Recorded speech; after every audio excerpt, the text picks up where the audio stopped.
Well,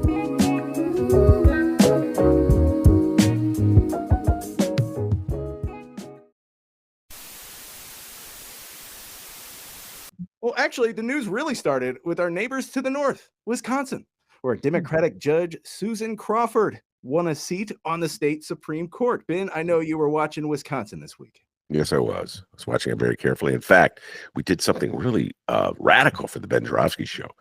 We stayed on top of the news, okay?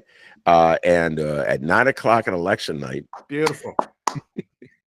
You know, I recorded a show with the legendary Delmarie Cobb. Thank you, DJ Nate, for producing that one. And we had the up-to-date. We crushed MSNBC. Can I just say this, D? I told Delmarie and Monroe, because I told Monroe loves MSNBC. Our coverage was better than MSNBC's, okay? So anyway, yeah, man. The cheeseheads are so weird, D. I mean, I was really happy they voted the way they did. And I'm kind of repeating some of the things that I had a conversation with David Ferris about today. So you'll hear it twice later. But these cheeseheads are all over the map. Just November, they were for Trump. And now they flip-flop and they're for the liberal lady. Hello, cheeseheads. I mean, I'm glad. I would have voted for Crawford as well. But can you guys, like, I don't know, some consistency? You know what I mean? Like, you're outright. I guess I don't know. I'm looking for a sign of consistency. One thing's for certain about the cheeseheads. They believe in abortion rights, because this is the second time in a row, where they had a Supreme Court race where the paramount issue in terms of what the Supreme Court will rule on was abortion rights. And each time it was a decisive win for the pro-choice candidate. So I guess that's consistent. And Donnie did say that he was leaving everything up to the states. That was his position on abortion. Okay, he got rid of Roe, which protected abortion rights nationwide. So he had his flunkies on the Supreme Court get rid of that, so it's state by state. So I guess that's the consistency. But I don't know, D. They're kind of all over the map, the cheeseheads. You know, remember when I used to make fun of them and you get mad at me because it was hurting the ratings in Wisconsin? Oh yeah. When we were in the radio, yeah, people in Wisconsin live there. Well, they listen. Yeah. And all right, let's see how good your memory. What state did I make fun of even more than Wisconsin? That was in our like listener rating. Leave Indiana out of this. All right. Hoosiers. Oh my God, the Hoosiers. Heck of a state, Indiana. Leave Indiana out of this, would you? Hey, guys fill a pothole every now and then on those Indiana tollways. Well, I think it really is. I think it really is like these voters, man. They're just like, no, we just like Trump. The rest of you guys suck. I mean, I think that may be what it is. I think you're right. I think they love Trump. And I mean, if you just on one level, I think it was you that said this to me. It was 5 years ago. And everybody else has weighed in since then saying the same thing. On one level, he's the funniest president we've ever had in terms of he's just an absolute lunatic who says the most ridiculous things any day. The thing you used to do this bit about the wall. Remember that one where he was promising to build a wall? I heard Bill Burr do a whole great riff on this about there was already a wall. I went to Arizona. There's a wall. There was a wall. And then he said that he was going to make Mexico pay for it. And then the Mexican president said he wasn't going to pay for it. And then what did he say, Dave? The wall just got 10 feet higher. Oh, yeah, that's right. That's right. He's such a lunatic. And I think there's just a part of the country that loves the antics. So, yeah, you're maybe right. There may be love for Donnie reflected in the 2024 vote, which is utter madness. But anyway, yes, I was very pleased with the election results out of Wisconsin. All right, enough about Wisconsin. Now to Illinois. I hate cheese. I love cheese. But Illinois, we had a few Democratic shockers as well here in Illinois. Okay.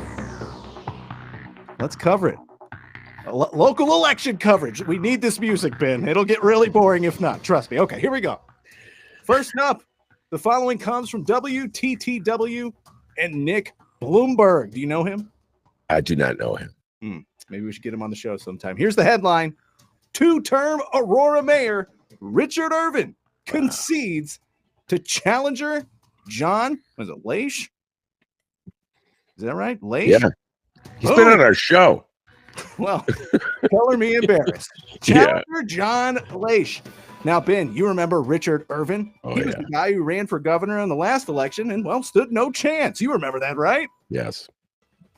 But before we continue on with that election, Ben, your thoughts on Richard Irvin? Wow. Oh, God. So many. I haven't thought about him in a while until I saw he lost. And again, we were Delmarie Cobb, and that story broke. I think listener Frank sent us the update. So thank you, listener Frank. We discussed it on the recording. Richard Irvin, man, this dude, you talk about a guy making a bad political calculation, and he did that. So here he was essentially a moderate, a centrist of really, he could argue he's an independent. He could argue that he's not a partisan. And Illinois has a contingent of voters who like politicians that sort of play it in the middle. I'm thinking of John Anderson going way back in time. I just blew every millennial's mind. John, who? Forget it. Just forget I said him. Okay. I apologize for going too far back in time. Jim Edgar. Oh, too far back. Too far back. Too far back. Jim Thompson. Oh, I apologize. Too far back. They're gone. They're gone. The Z's. They're out the door. Good damn it. Dee, I told you last time we interviewed Kat, who's running against Jan Schakowsky, and I boomer-splained to her what White Lotus was. I told you that the last week, and I still laugh about it because she claims she knows it, but just between you and me, I don't think she knew what the White Lotus was. Just saying. And why should she? She's a Z. They don't care about the White Lotus. That's some boomer thing. So all these names from the past that I'm mentioning, I apologize, youngsters. Don't worry about it. Don't worry about anything that happened more than 5 years ago, okay? So we do like moderates, and he was perfectly positioned to be a classic Illinois moderate. But to get that Republican nomination, he had to go MAGA. So Kenny G kicked in. How many much money? He gave him a ton of money. I want to say $50 million. Kenny G gave him Ken Griffith back in the primary in order to get the nomination. I have the numbers. Let's talk a little bit about this current election before we dive in. Go too far back. Election passed. We need that music. All right, here we go. Oh, I love this music. Irvin, who was first elected as mayor in 2017, garnered 47.5% of the vote in this election. Taisha's 52.5%. A military veteran and attorney, Irvin was elected to the Aurora City Council in 2007 as alderman at large. 5 opponents sought to replace Irvin in this election during a first round of voting in February, with 4, count them 4, of them seeing it through to Election Day. In that first round of voting, Irvin garnered 39.5%, Taisha's 34.1%. Tell us a little bit about Laish. Well, he was a guest on the show. He's basically a Bernie Sanders Democrat, and he was who was he? He came on the show both as a in his own right, but he also accompanied one of his allies to the show. He kind of moved a little to the center a little bit in this campaign. A little bit talked about like the holding the line, cleaning up Aurora, and not overtaxing people. But he's basically a Bernie Sanders guy. And Richard Irvin, lost all credibility. That 39% is so key because it's a sort of a standard rule when you're in when there's many candidates in a race and the incumbent doesn't get more than 50%. He or she could be in trouble in the runoff because the opposition unites. And so in this case, if you view it as a vote on the incumbent, 61% voted against Irvin. Just do the math, ladies and gentlemen. Yeah, I went to Evanston High School. I have some advantages over the rest of you. Dennis is a graduate of Alton High, just did the math in his mind, and he said, yeah. Did not go to Alton High. That is incorrect. I know you did, and I just said it to make sure. I wanted to. When I was a kid, I really wanted to. I did not know this was a issue in the Dr. D household. It was. Mom, come on. I want to go to Alma. No, I'm sending you to Jones High. Whatever high it was. Rocky Mountain High, I think it was. Yeah. Cookie Man High. So anyway, yeah. So if the incumbent gets 39% of the vote, he's in a heap of trouble, and he was in a heap of trouble. D, but again, I go back to that other election where he had to reposition himself as a MAGA man. No, it was so phony and fraudulent. Everybody saw through it. Here's some tribute for Dennis. He lost in that Republican primary for governor to who beat him in that Republican primary. All right, now I made this mistake before and called him Bob Diber. Yes. That's never going to happen again because it's the big feller, Darren Bailey. Yes, big feller, DB, okay? And DB beat him. Actually didn't he finish third? I want to say he finished third. I'm glad you asked that because we have more information. I'm glad you asked that because we do have more information. Now that we talked about that current election, let's go into elections past here. Here we go. He came in third despite a $50 million war chest funded by Kenny G, Ken Griffin, who many on the left took aim at Irvin during this election cycle. So. Yeah. Hey, many on the left? How about Benny on the left? We were ripping him left and right, man. Irvin. Oh my goodness. I can't remember who came in second. I humbly apologize. My memory has left me on this particular front. I think Irvin finished third in that election. Well, I'm gonna have newsroom. Look it up, okay? Hey, get on it. You heard the man. Whatever, it just goes to show you there are limitations to a politician's ability to just completely rewrite history. You know, a lot of them get away with it all the time, but Richard Irvin couldn't get away with it. And he got Kenny G so upset that he left the state of Illinois. He moved down to Florida. And now he's a huge fan of Ron DeSantis. He hated Pritzker so much.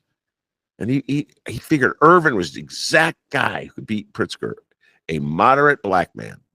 And then Irvin couldn't get that MAGA vote.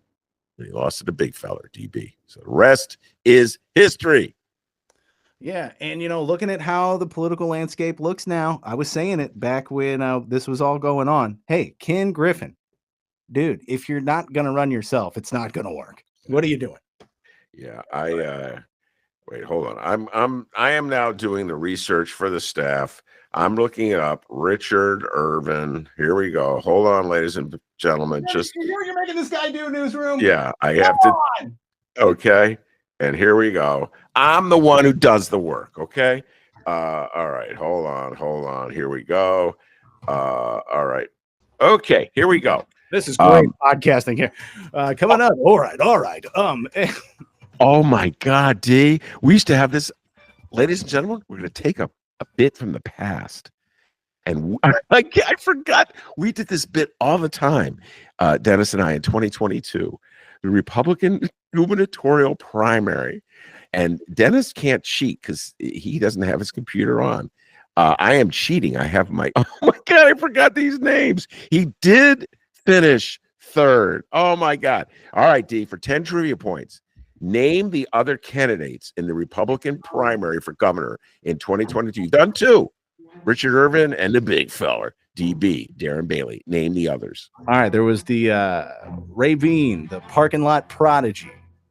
Gary Ravine or Rabine or something Rabine. Like that. Excellent. Unbelievable. Right, I got more. There was a feller named Jesse.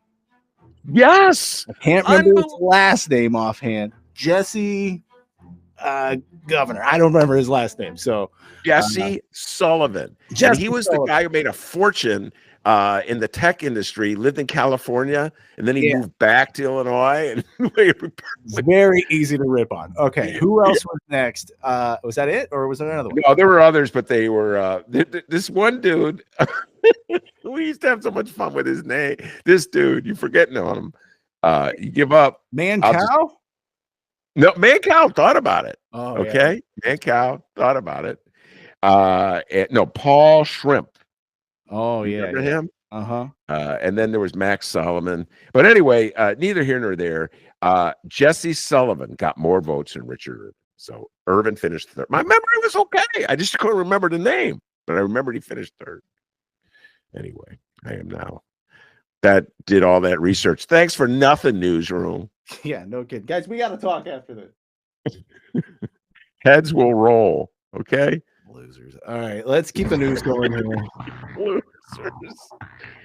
Now over to DuPage County. Ben, when was the last time you've been to DuPage, my friend? It's been a while. It's been a long while. Really? I don't get out as much as I used to, D. I used to get out a lot more than I used to. It may be 10 years. I can't remember anymore. The Naperville, that's in DuPage County. Oh, yeah. We recently went to DuPage County during I think like Halloween or around there. We did a nice little pumpkin trail. Or wait, like a corn maze. That's what it is. Sounds like something you would do in DuPage County. I haven't been in DuPage County in a long time. Well, we're in DuPage County. And hey, for much needed good news for Democrats, if you ask me, Democratic Party Chair Reed McCollum said via Blue Sky, quote, "We're leading in 48 of 49 partisan races and only down in the one by 35 votes. Several of our townships have never had an election Dem, and it's sweep after sweep tonight." Yeah. DuPage County looking good. Now on to Orland Park. Oh, yeah. When was the last time you've been to Orland Park, Ben? I think this is going to stun you, was there last summer. Okay. I believe I drove through Orland Park last summer. I was going to visit a friend who lives in the area, and I believe I went to Orland Park. That's my answer, and I'm sticking to it. All right. Well, in Orland Park, Mayor Keith Pacow lost to challenger Jim Dodge. Both are Republicans, but Pacow mingles in far-right circles, according to one Chiacopos in Illinois Politico. Muslim activists targeted the race after Pacow refused efforts to adopt a Gaza ceasefire resolution. Well, that'll do it. Organizers of All United, a political action committee, say more Arab American voters came out to vote Tuesday than they did in 2024. So finally, some good news for Democratic candidates right here in Illinois, Ben. Well, Dodge is the gentleman who won that race is definitely not a Democrat, but it's so nonpartisan there. And in fact, now I am going to throw a trivia question at Dr. D. So don't look at the article because that's cheating. And so essentially, Pacow and Dodge formed parties. They had slates running against each other. I will now name the two parties. And you could just see the way this campaign was going when you hear the names of the parties. So one party is called Orland Park for All, and the other party is called People Over Politics. So as you could tell, Orland Park for All and People Over Politics are blatant attempts to cut themselves off from identity with anybody. Cutting stuff off identity with AOC or Bernie or Trump or Pritzker or Rahm, anybody. It's just like Orland Park for All, People Over Politics might as well be representing the same person. So for 10 trivia points, young Dennis, which candidate, Dodge or Pacow, was the head of People Over Politics? Dodge or Pacow. Dodge or Pacow. Dodge or Pacow. Dodge. I'm going Dodge. God damn. He had a 50-50 chance. Oh my goodness. Pacow was such a right winger, dude. You aren't faking anybody out with that. He ran for Congress. You remember that, D? He ran for Congress against Sean Cass and lost. And he was running as a Trumpster. What district is that? The 6th congressional district out in DuPage County, your beloved DuPage County. Well, it's kind of a misshapen district, goes all over the place. So yeah, I feel as though he kind of read the room, as you would say, D, and decided, maybe it's not such a good idea to emphasize my MAGA roots. So I'm going with People Over Politics, and let's see if the Orland Parkers are as dumb as Chicagoans and fall for it. Remember when Rahm put on the sweater in Chicago? Oh, good, he's changed. I'll vote for him. Well, it didn't work. I guess Orland Park voters are a little smarter than Chicago voters, D. You know, well, the bar is low there, but, you know, so pick up your ribbon, Orland Park. You didn't fall for it.